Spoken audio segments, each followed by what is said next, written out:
မင်္ဂလာပါ皆さんこんにちは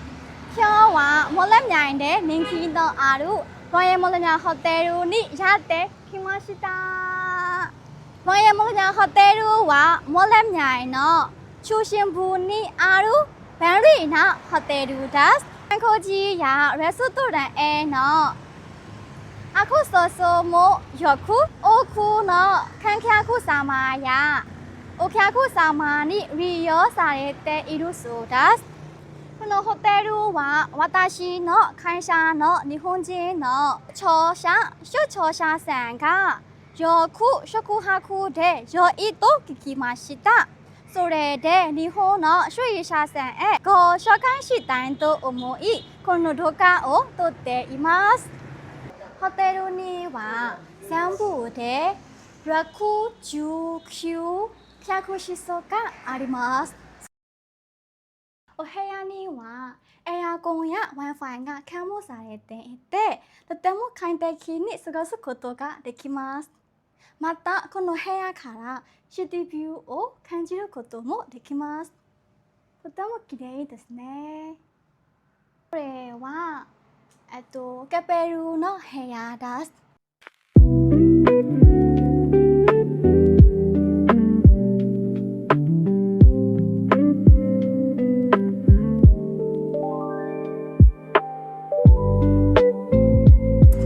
または家族で宿泊する部屋もあります。とても便利ですね。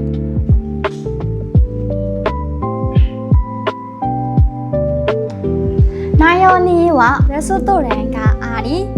朝ごはんを楽しく食べることができます。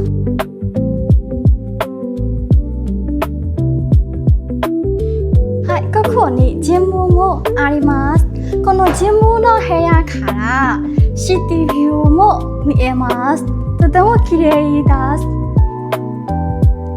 す。ジムも広くてとても過ごしやすいです。မော်လမြိုင်の最高なホテルと思います。このホテルのバーです。とても広くて美味しい食べ物とかジュース、お酒、たくさんの量があります。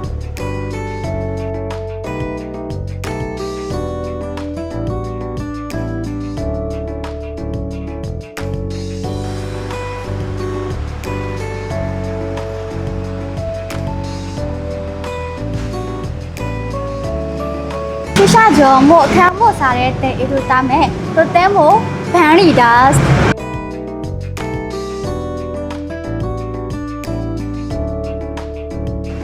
ロビーは広くて広いてスタッフの皆さんも親切です。このホテルには韓国人のお客様も多く宿泊されているそうです。そこで今回はこのホテルのマネージャーにこのホテルの礼儀やサービス、そして韓国人お客様から見たမော်လမြိုင်の魅力について聞きたいと思います。そこでインタビューを早速始めましょう。回答はမြန်မာ語で話すので日本語で字幕を入れます。自己紹介をお願いします。ဟုတ်ကျွန်တော်တော့ Ryan Mollyman Hotel မှာ General Manager အနေနဲ့တာဝန်ယူနေတဲ့နေမျိုးလိုက်မှာဖြစ်ပါတယ်။ Ryan Mollyman Hotel はいつ開業されたのでしょうか Ryan Mollyman Hotel ကြီးကိုတော့2021နိုဝင်ဘာ18ရက်နေ့မှာကျွန်တော်စတင်ဖွင့်လှစ်ခဲ့ပါတယ်ခင်ဗျာ။このホテルを設立されたのはどなたですか Ryan Mollyman Hotel ကတော့ကျွန်တော်တို့အော်လန်မှာရှိတဲ့ရတနာမွန်ဆေးရုံရဲ့ပိုင်ရှင်ဆရာကြီးဒေါက်တာလမြတ်ဦးနဲ့ဆရာမကြီးဒေါက်တာဒေါ်ကြီးကြီးဝင်းတို့တည်ထောင်ထားတာပဲဖြစ်ပါတယ်ခင်ဗျာこのホテルが建てられる前にこの場所が何に建ったのでしょうかဒီဟိုတယ်မဆောက်ခင်တုန်းကတော့ကျွန်တော်သိရတဲ့လောက်ဆိုရင်ဒီဟိုတယ်မှာရေခဲဆက်အရင်တော့ရှိခဲ့ဘူးတယ်ပြီးခဲ့ကြမှာကျွန်တော်တို့ဟိုတယ်အနေနဲ့ဒုတိယအနေနဲ့ပြန်လဲတိဆောက်ခဲ့တယ်ပေါ့နော်အဲ့လိုသိရပါတယ်ခင်ဗျာဟုတ်ကဲ့ပါရှင်ホテルを建てようと Omota kikake o oshete kudasai. ကျွန်တော်တို့အကြောင်းရင်းတော့နှစ်ချက်ရှိရပေါ့နော်ပထမချက်ကကျွန်တော်တို့မော်လမြိုင်အနေနဲ့ဟို tourism တွေအများကြီးလာတာများတယ်ပြီးကြတော့ business လုပ်တဲ့သူတွေလည်းအများလာတာများတယ်ပြီးရင် foreigner ရော local ရောအများများတဲ့အချိန်မှာကျွန်တော်တို့ဒေသအနေနဲ့ hotel ကြီး hotel ကောင်းအနေနဲ့အရေးတွက်အဖြစ်အရင်နေပါတယ်မလုံလောက်ဘူးပေါ့နော်အဲ့မလုံလောက်တဲ့ဟာတစ်ခုကိုကျွန်တော်တို့ကိုဒေသကိုလာလဲတဲ့သူတွေမှာကောင်းမွန်စွာနေထိုင်နိုင်မှုအတွက်ကျွန်တော်တို့တရားလေးကိုစောင့်မယ်ဆိုတဲ့ရွေချက်အဲ့ပထမချက်ပေါ့နော်ဒုတိယအနေနဲ့ကတော့ကျွန်တော်တို့ဆရာကြီးဆရာမကြီးတို့ဆိုတာလေဟိုဈေးုံမှာအများတန်းရင်းတွေ့နေရတဲ့ဟို emotion ကိုကျွန်တော်တို့အဓိကတော့သူတို့ဒီအများတန်းမြင်တွေ့နေရသည်စိတ်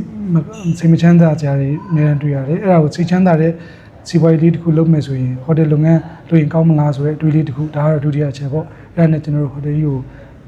ဟိုတယ်လုပ်ဖို့ကျွန်တော်စိတ်ကူးပြတာ いいことですね、皆さん。Royal Molamia Hotel to EU。名前はどのような意味が込められているのでしょうか。ဒီကျွန်တော်တို့ဟိုဒေတာဆွဲကျွန်တော်တို့အုံနာရီအနေနဲ့တခြားဒေတာတွေကိုလည်းပဲအလဲပတ်သွားတယ်။သွားတဲ့အချိန်မှာသူဒေတာဆွဲနာမည်လေးသူသိရတယ်။တဝဲမှာဆိုလဲ Ryan တဝဲတောင်ကြီးမှာဆိုလဲ Ryan တောင်ကြီးမန္တလေးမှာဆိုလဲ Ryan Manly Hotel ဆိုပြီးတော့သူသိရတယ်ပေါ့နော်။အဲ့တော့ကိုကျွန်တော်တို့ဒေတာအနေနဲ့ကိုဒေတာနာမည်လေးလည်းပါအောင်ပြီးရင်ကျ Ryan ဆိုတဲ့နာမည်လေးရဲ့ပါအောင်ဆိုတဲ့အတိတ်ပဲနဲ့ Royal Molamia Hotel ဆိုပြီးတော့နာမည်ပေးခဲ့ပါတယ်ခင်ဗျာ ဟုတ်ကဲ့ကျေးဇူးပါရှင် ဟုတ်ကဲ့ပါ 環境図書に黒されたことはありましたか。ထူးခြားခြားအခက်အခဲတော့မရှိပါဘူးကျွန်တော်တို့ဖွင့်ခန်းဒီမှာ COVID-19 ဖြစ်တယ်ပေါ့နော် COVID-19 ဖြစ်တဲ့အတွက်ကျွန်တော်တို့ဟိုတနေ့ကျော်လောက်ကျွန်တော်တို့နောက်ဆုတ်ခဲ့ရတယ်နောက်ဆုတ်ပြီးမှကျွန်တော်ဖွင့်ပြခဲ့တယ်ပေါ့ဒါလေးကတော့ကျွန်တော်တို့ရဲ့အမှတ်တရပါပဲခင်ဗျာ ဟုတ်ကဲ့ပါရှင် Royal Molamia Hotel はどのようなサービスをされていますか。ဟုတ်ကျွန်တော်တို့ဟိုတယ်မှာဆိုရင်အခန်း restaurant ဘာအပြင်ပေါ့နော်ကျွန်တော်တို့မှာ meeting package တွေလုပ်လို့ရတယ်ပြီးရင် wedding package တွေရှိမယ်ပြီးရင် birthday နဲ့ပတ်သက်တဲ့ arrangement တွေကျွန်တော်တို့လုပ်ပေးပါတယ်နောက်တစ်ခါတော့ကျွန်တော်တို့ fitness center လည်းရှိပါတယ်ဒီမှာ gym လည်းကစားလို့ရပါတယ်ခင်ဗျာ ဟုတ်ကဲ့ပါရှင် ဟုတ်ကဲ့ どのようなお部屋のタイプがありますか。ခန်းမျိုးစားနေတော့၃မျိုးပေါ့နော်ပထမဆုံးကျွန်တော်တို့ဟိုတယ်မှာအကောင်ဆုံးခန်းဆိုလို့ grand suite ဆိုတဲ့နာမည်နဲ့ကျွန်တော်တို့နှစ်ခန်းရှိပါတယ်ဒုတိယအကောင်ဆုံးကတော့ကျွန်တော်တို့ deluxe room ကျွန်တော်တို့အဲ့မှာလည်းပဲ9လွှာမှာနှစ်ခန်းရှိပါတယ်နောက်ကျန်တဲ့ခန်း superior ခန်းတွေရှိပါတယ် superior မှာဆိုရင်တော့2ယောက်ခန်း3ယောက်ခန်းဆိုပြီးကျွန်တော်တို့နှစ်ခုမျိုးစားနှစ်ခုထပ်ခွဲထားတယ်ပေါ့နော် superior မှာကအလုံးပေါင်း totally 65ခန်းရှိပါတယ်ခင်ဗျာဟိုတယ်ခန်းစုစုပေါင်းအပြင်တော့62မှာ62မှာ9ခန်းရှိပါတယ်ခင်ဗျာ レストランについて教えてください。ဟုတ်ကျွန်တော်တို့စားတော့ဆိုင်ဧည့်သည်တွေအတွက်ကျွန်တော် service ပေးရနေနှစ်နေရာရှိပါတော့နှစ်လောမှာဆိုရင်တော့ကျွန်တော်တို့ main dining room ပေါ့အဲ့မှာဆိုရင်ကျွန်တော် breakfast lunch dinner သုံးခုလုံးသုံးဆောင်လို့ရပါတယ်နောက်တစ်ခုအနေနဲ့ရှစ်လောမှာရှိတဲ့ကျွန်တော်တို့ Ryan Sky Bar မှာဆိုရင်အတွန်း view ရရှိရဲ့အပြင်မှာလည်းနေလို့ရပါတယ်အတွန်းကတော့လူကြီးပိုင်းတွေတော့ပိုးစင်ပြီးတယ် air con လည်းပါပါတယ်အဲ့မှာဆိုရင်ကျွန်တော်တို့ရောင်းတဲ့အဓိကဟာတွေကတော့အစားအသောက်ပိုင်းပြောရမယ်ဆိုရင်တော့ဒီက European food Asian food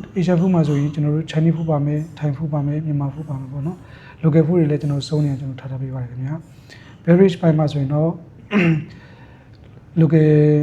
liquor တွေလည်းပါတယ် foreign liquor တွေလည်းပါတယ်ဟို beverage ပိုင်းမှာဆိုရင်ကျွန်တော်တို့တန်နိုင်ဆုံးအကောင်းဆုံးစုံအောင်တော့ကျွန်တော်ထားပေးပါတယ်ခင်ဗျာ はいわかりました韓国人のお客様がどの国から来られることが多いですか。အများဆုံးကတော့ကျွန်တော်တို့အခုလက်ရှိရဆိုရင်တော့ဂျပန်ပေါ့နော်ဂျပန်မှာတော့လောင်ရှိလည်းရှိရယ်ပုံမှန်သွားတဲ့ regular ဧည့်သည်လည်းရှိရယ်ဒုတိယအများဆုံးအနေနဲ့ကတော့ Chinese တရုတ်ဧည့်သည်ရများပါတယ်။အမှတတိယအများဆုံးအနေနဲ့ပြောရမယ်ဆိုရင်တော့ Thai နေဆက် Thai သူတို့လေပတ်အနေနဲ့လာရှိရယ်လုပ်ငန်းအတွက်လာရှိရယ်အဲ့သုံးနိုင်ငံကတော့အများစုဒါတွေဧည့်သည်ပေါ့နော် ဟုတ်ကဲ့韓国人のお客様から人気のサービスは何ですか。foreigner အနေနဲ့သူပထမဆုံးသူတို့တဲဖို့စဉ်းစားရတဲ့ဒီက safety ပေါ့နော် safety အနေနဲ့ hotel တူးချင်းစီ hotel မှာလာတဲ့ဧည့်သည်တူးချင်းစီတိုင်းတို့ကျွန်တော် safety ကိုကျွန်တော်တို့ဦးစားပေးပါတယ်ပြီးခဲ့ကျကျွန်တော်တို့ service quality လို့ပြောတဲ့အချိန်မှာကျွန်တော်တို့ဒီက manpower organization ကိုအပြည့်အဝထားပေးတယ်ဒီက service ကောင်းမှုတွေပေါ့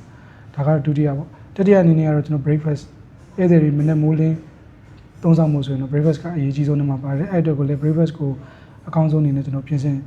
တက်ခင်းအခန်းတယ်ပေါ့နော်နောက်တစ်ခုကကျတော့ကျွန်တော်တို့မှာက24 hour service electricity service ဆိုတဲ့ဟာလေးကိုဘယ်နေရာမှာပဲမီး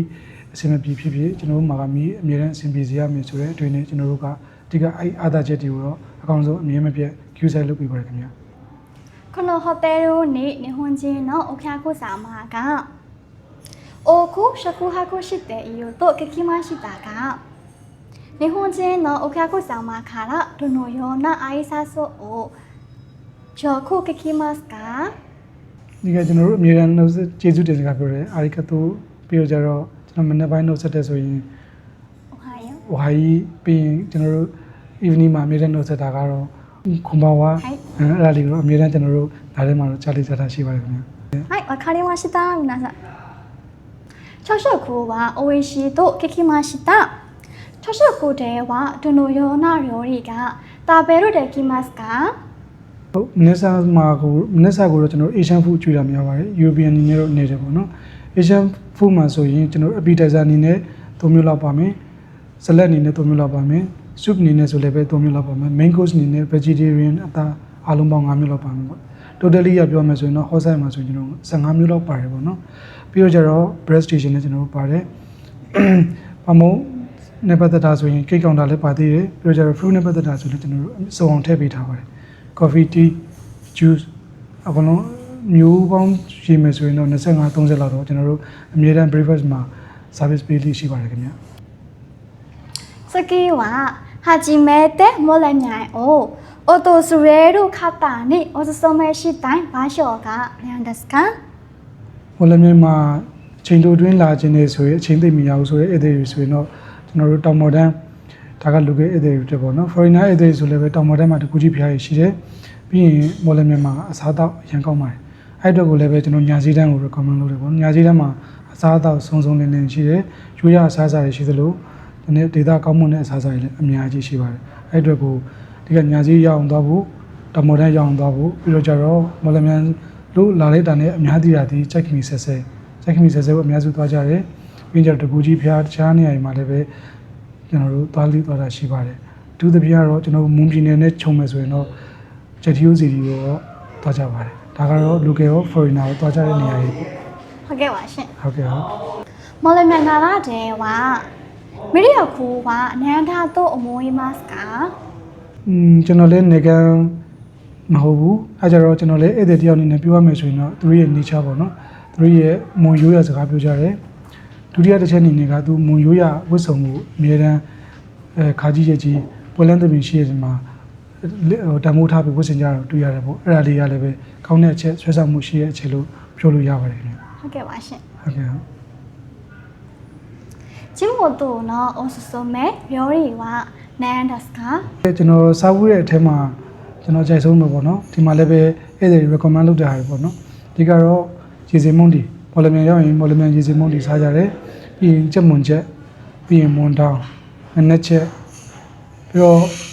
ဒါဝင်ဘိမုံစားစီမှာဆိုတော့အဲ့ဒါကြီးကအများစု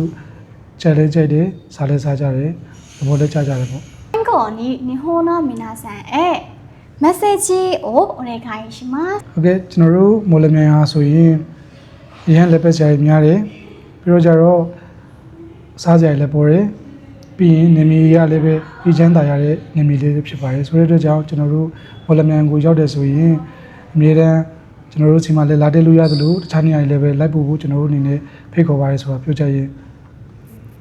ကျေးဇူးတင်ကြောင်းပြောကြလိုပါတယ်ခင်ဗျာ